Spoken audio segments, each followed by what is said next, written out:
दोस्तों, अगर हम पृथ्वी को अंतरिक्ष से देखें तो हमें उसका मैक्सिमम एरिया महासागरों से घिरा दिखता है और ये महासागर पृथ्वी के 71% हिस्सों में अपना हक जमाए हुए हैं। लेकिन अगर बात रेगिस्तान की जाए तो रेगिस्तान इस पृथ्वी के लगभग 1/3 इलाके में मौजूद है। यानी रेगिस्तान हमारी पृथ्वी पर 168 मिलियन वर्ग किलोमीटर के क्षेत्र में फैले हुए हैं। रेगिस्तान एक ऐसा क्षेत्र होता है जहाँ वनस्पति नाम की तो कोई चीज होती ही नहीं है और पानी तो आपको दूर दूर तक देखने को भी नहीं मिलेगा। अब सवाल यह आता है, क्या हम इंसान रेगिस्तान में सर्वाइव कर सकते हैं, और अगर हाँ तो कैसे? आइए जानते हैं हम आज की इस वीडियो से।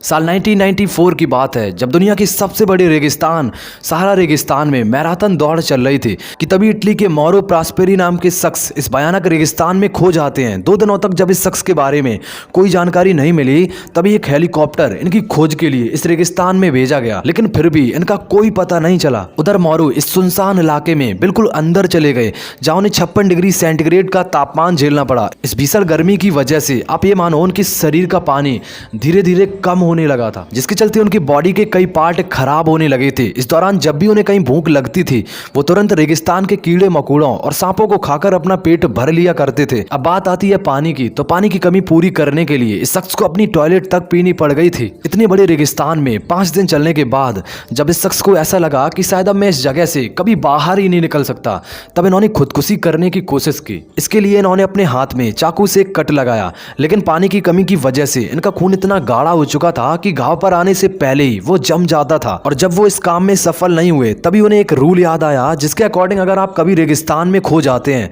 तो आप एकदम सुबह देखो कि जिस दिशा में बादल हो उसी दिशा में चलते रहो, क्योंकि बादल उसी दिशा में नजर आते हैं जहां पेड़ होंगे। बस फिर क्या था, इसी रूल को फॉलो करते हुए मौरो अल्जीरिया देश तक पहुंच गए और वहां पहुंचकर मौरो ने ये सारी बातें पुलिस को बताई। और जब ये बात मोरक्को और इटली तक पहुंची, तब उन्हें बिलीव ही नहीं हुआ कि मौरो 9 दिनों तक सारा रेगिस्तान में जिंदा रहे। इस दौरान वो हजारों किलोमीटर पैदल चले थे और इसके बाद इन्हें हॉस्पिटल में भर्ती कराया गया था।